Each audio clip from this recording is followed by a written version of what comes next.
राधा स्वामी, राधा स्वामी दयाल की दया, राधा स्वामी सहाय, राधा स्वामी। प्यारी साध संगत जियो, बुजुर्गों, माताओं, नौजवान साथियों, बच्चों, जितने भी आप सत्संग में आए हैं, शांति से बैठ के सत्संग का लाभ उठाएं।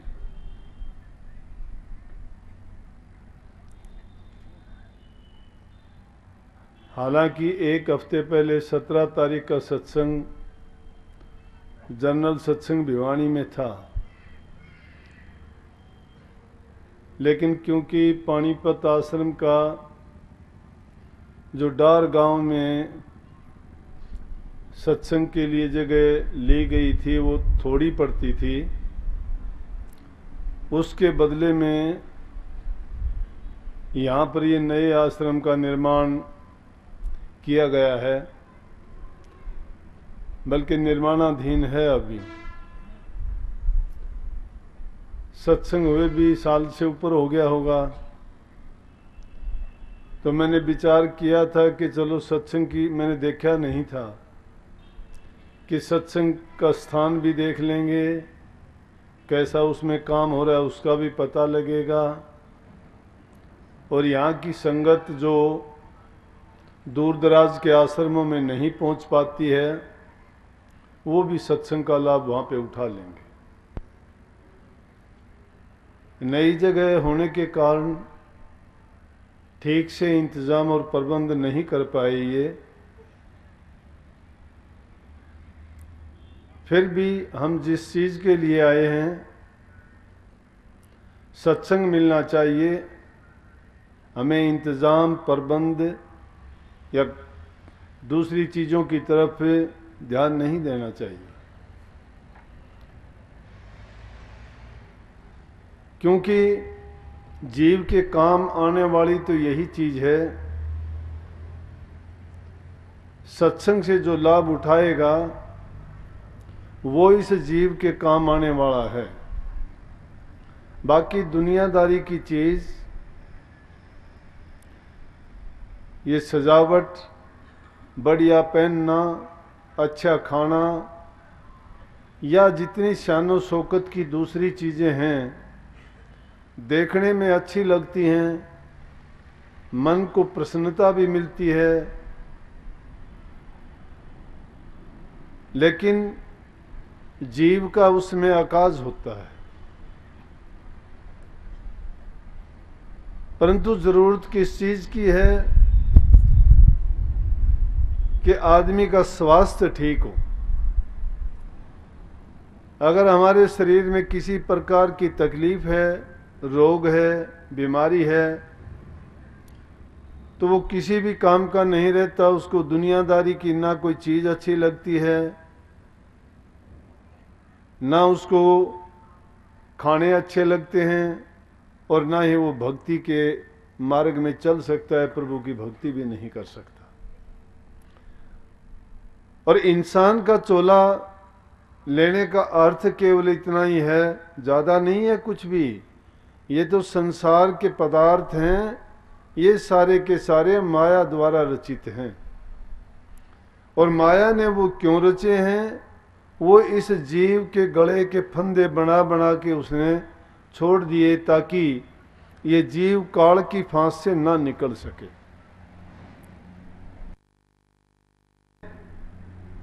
अनेक ऐसे ऐसे चीजें इस जीव के बंधन के लिए बनाई कि जहां कहीं भी जाता है वहीं माया का पसारा, काल का फंदा इसके लिए तैयार होता है।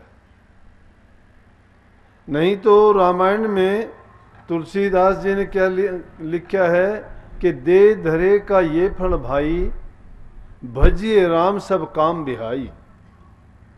वो कहते दे धरने का मतलब केवल एक ही है कि सब कामों को छोड़ के प्रभु की भक्ति करनी चाहिए। लेकिन हमने क्या किया है कि प्रभु की भक्ति को छोड़ के और सारे काम करते हैं। और आगे क्या कहा कि सोई गुणज्ञ सोई बड़ भागी, जो रघुवर चरण अनुरागी, कि वही तो गुणवान है, वही भाग्यवान है और वही जीव सबसे ऊपर है जो प्रभु की भक्ति करता है। नहीं तो इंसान का चोला मिला नहीं मिला, इसको कौड़ियों के भाव बेकार में इस दुनिया में आके हम सौदा करते हैं और इस हीरे मोल का जो सांस है उसको हम बेकार खो के चले जाते हैं। पछतावा लगता है, लेकिन लगता है उस टाइम पर जब सारा वक्त बीत चुका होता है, सारी पूंजी गंवा चुके होते हैं, सब नुकसान ही नुकसान हमने कर लिया है और पीछे मुड़ के पहले देखा नहीं, अब देखते हैं तो हमें कुछ नज़र नहीं आता कि जिससे हमारा कुछ सुधार हो। तो इसलिए संतों ने बार बार इस जीव के काज के लिए सत्संगों को माध्यम बनाया और सत्संगों के द्वारा जीव को ये चेतावनी दी जो तुलसीदास जी ने कही है। नानक साहब ने कही कि भाई प्रापत मानुष देहरिया, गोविंद मिलन की ये तेरी बरियां, और काज तेरे किते ने काम, कर साध संगत भज केवल नाम। कहते हैं कि ये तेरी गोविंद मिलन की बरियां है, ये तुझे वो अवसर प्राप्त हुआ है कि जिस अवसर को पाके तू प्रभु की प्राप्ति कर सकता है। और काज दुनियादारी के जितने भी करता है ना, ये तेरे किसी काम के नहीं है। लेकिन ये भूल ना कर जाना, हम मंदबुद्धि आदमी हैं, इस बात को ये सोच लेंगे कि हमें कोई काम ही नहीं करना चाहिए। काम नहीं करने का मतलब ये नहीं है कि अगर काम हम नहीं करेंगे तो हम अपना पेट भी नहीं पाल सकते, हम अपने शरीर की भी रक्षा नहीं कर सकते। फिर हमारे जिम्मे जो जीव हैं उनके जो हम कर्जदार हैं, आज से नहीं जन्म जन्मों से कर्जदार हैं। कितने जन्मों से उनके साथ किसी ना किसी रूप में, कभी किसी रूप में, कभी बाप के रूप में, कभी माँ के रूप में, कभी भाई के रूप में, कभी रिश्ते नातेदारों के रूप में, कभी और कोई जीव बन के हम उनके कर्जदार बने, उनसे कुछ ना कुछ अपना काम करवाया लेकिन बदले में उनका कुछ नहीं कर पाए। और संसार में प्रकृति का नियम है लेने देने का, कि जो इंसान इस दुनिया में आके जो देता है वही लेता है, जो देता नहीं वो लेता भी नहीं है। जो करता है वही भरता है, जो करता नहीं वो भरता भी नहीं है। जैसा करता है वैसा भरता है। अच्छा करता है उसका परिणाम अच्छा मिलेगा, बुरा करता है उसका परिणाम जाहिर है बुरा मिलेगा। जो लोग दान पुण्य करते हैं वो अगले जन्म में राजा बाबू सेठ साहूकार बन के आते हैं। जो लोग निकम्मे काम करते हैं वो मंगते भिखारी कोडी और कंगले बन के आते हैं। उनको आना पड़ता है। क्यों आना पड़ता है? कि जिसने जैसा कर्म किया था उस कर्म का भोग, उस कर्म का परिणाम उनके साथ चलेगा, उसका पीछा नहीं छूटता। इसलिए हम कर्म के तो गुलाम हैं, कर्म करना आवश्यक है, कर्म करना पड़ेगा, लेकिन कर्म के स्वरूप को जान के कर्म करो। वो कर्म जरूरी है, लेकिन उसका मतलब ये नहीं कि उन कामों के पीछे जो हमारा मूल काम है उसको हम एकदम भुला दें या छोड़ दें। हमारा मूल काम या मुख्य करके काम क्या था कि भक्ति करके अपने जीव के कल्याण की हमें सोचनी चाहिए थी। अगर संतों की शरण में जाके नाम की दीक्षा लेके और गुरु के बताए मार्ग पर, अब इस बात में सोचने की बात आ जाती है, गुरु का बताया मार्ग सिर्फ नाम नहीं है। गुरु आपसे क्या कहता है? गुरु कहता है कि अपने जीवन को अच्छा बनाओ, बुराइयों से बचो, अपने काम के तुम्हारे जिम्मे जो काम है उसको निपटाओ। कर्म के भोगी हैं हम, शरीर के रोगी हैं। शरीर का रोग, बीमारी, तकलीफ भी हमारा कर्म फल है।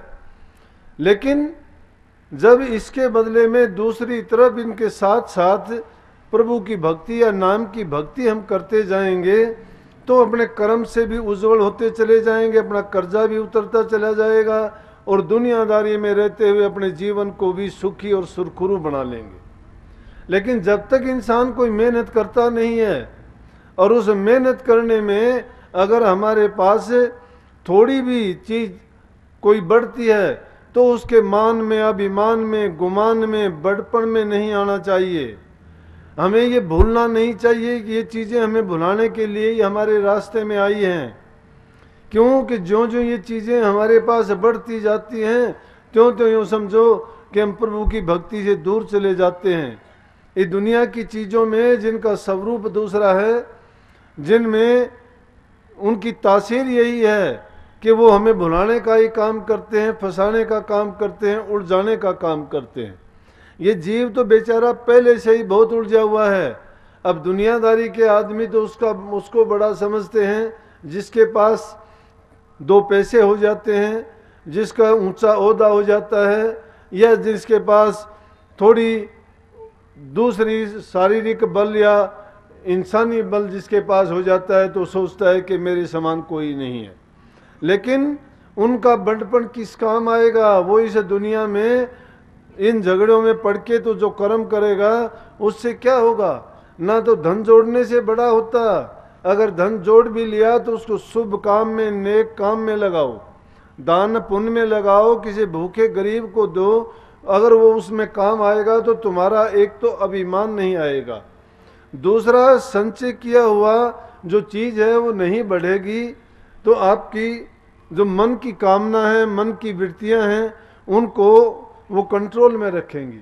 लेकिन अगर तुमने उसको कहीं अच्छे काम में नहीं लगाया, कहीं दान पुण्य में नहीं दिया, कोई परोपकार का काम नहीं किया, तो वो क्या करेगा? वही धन तुम्हारा बर्बादी का कारण भी बन जाएगा। जैसे कही है किसी ने कि जब तने इतने धन को जोड़ा फिर उस धन का क्या किया, धन के मद में अंधा होके दुनिया में अन्याय किया, झगड़ेबाजी किए, मुकदमे गरीबों को तरसाए दिया, पुण्य में पैसा लाया कोनी तू किसने बहकाए दिया।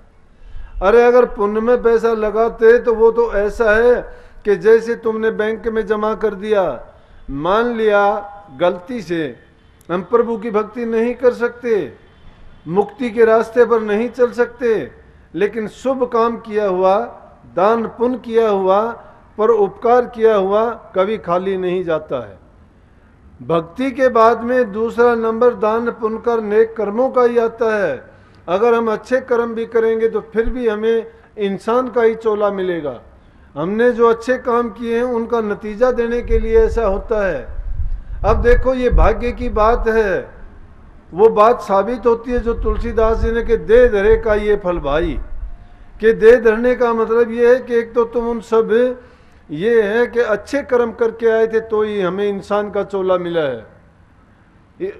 क्या कहा नानक साहब दूसरी जगह कहते हैं, दुर्लभ दे पाई बड़ भागी, नाम न जपी ते आत्मघाती, मर ही जाही जो बिसरत नाम, नाम बिहुना जीवन कोने काम, खावत पीवत खेलत हस्त विस्तार। ये सब क्या है? मुर्दे का श्रृंगार है। दुर्लभ दे पाई, ये दुर्लभ दे है। दुर्लभ दे क्यों कही? कि जिसको देवता भी तरसते हैं। देवता लोग भी क्या कहते हैं कि हमें अगर ये दे मिल जाए जिस जो इंसान को मिली हुई है, क्योंकि इंसान ही वो करनी कर सकता है जो देवता भी नहीं कर सकते। ये कर्म भूमि है, जिस कर्म भूमि में आए हैं, संतों की शरण मिली है, अच्छा अवसर मिला है कि हमें सत्संग का लाभ मिलता है, और उनको सत्संग को अपना के भी अगर हम नहीं चेतते हैं और अपने जीवन को शराबों में, कबाबों में, बुराइयों में, चोरी में, निंदा में, ईर्ष्या में बर्बाद करते हैं। और बर्बादी किसकी होती है? हमारी बर्बादी होती है। कैसे होती है? कि एक बुराई है शराब की लगाओ, मांस मछली अंडे खाने की लगाओ, तन की बर्बादी वो करता है, समाज में नीचा हमें वो दिखाता है। बुरा कर्म है शरीर की हानि, धन की हानि और हमारी प्रतिष्ठा की भी हानि। जो इंसान ऐसा करता है समाज में उसकी कदर क्या रह जाती है? ना उसकी घर में कोई कदर है, ना दूसरे आदमी उसको देख के खुश हैं, और अगर वो किसी चीज़ के लिए कोई काम बात भी कहता है तो उसका कोई इतबार और विश्वास भी नहीं करता। अब ऐसी बुराई करके भी अगर हम जीना चाहते हैं और सोचते हैं कि हमें इंसान का चोला मिला है, वो लोग अपने आप को इंसान नहीं बल्कि ये समझो कि वो राक्षस हैं। अगर हम अच्छे काम करते हैं, काम हमारा अच्छा होता है, जीवन हमारा अच्छा होता है, सुख से हम रहते हैं, लेकिन दूसरे लोग भी देख के हमारा इज्जत सम्मान करते हैं। जहाँ कहीं बात चलती है तो भी हमारा नाम लेके वो किसी न किसी रूप में हमारी अच्छाई का और गुणों का ही बखान करेंगे। इसलिए इंसान के कौन सी चीज़ है जो चीज़ इंसान को गिराती है, उठाती है, वो इंसान का कर्म है। अगर उसने अपने कर्म को बिगाड़ लिया तो उसका सब कुछ खराब हो गया। अगर उसने अपने कर्म को संवार लिया, अच्छा काम किया है, तो वो हर प्रकार से सुखी, तन से भी सुखी, मन से भी सुखी, संसारी रूप से भी सुखी। और जब संसार से जाएगा तो भी उसको ये चिंता नहीं है कि उसको कहाँ जाना पड़ेगा। नहीं तो ये जीव की जो हालत होती है, हमारे मनीषियों ने, ऋषियों ने, संतों ने, और जब ये जीव यहाँ से जुदा होकर संसार से जाता है और ज्यों ज्यों इसको जो कर्म भोगने पड़ते हैं, नरकों में, स्वर्गों में या बैकुंठ में, रामलोक में, इंद्रलोक में, जैसे जैसे कर्म करके जीव जाता है, उन जीवों के कर्मों को देख के ही तो संतों ने और ऋषियों ने बखान करके बताया है कि ऐ भोले जीव, अगर तुमने ये अब भी अच्छे कर्म नहीं किए तो देख ले, तेरे इस जीवन के बाद का परिणाम जो होगा वो इस तरह का होता है।